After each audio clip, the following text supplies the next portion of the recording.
Hey everyone, welcome to my channel. Today I'm going to show you how to put your YouTube app from dark mode to light mode, or from light mode to dark mode, whichever one you choose.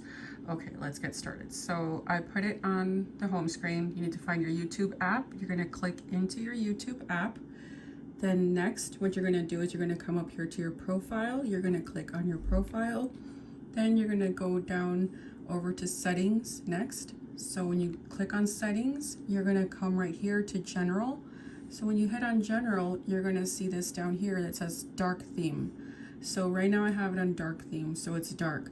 Now if you want it lighter, you're just going to click on that and it's light theme. Dark theme, light theme.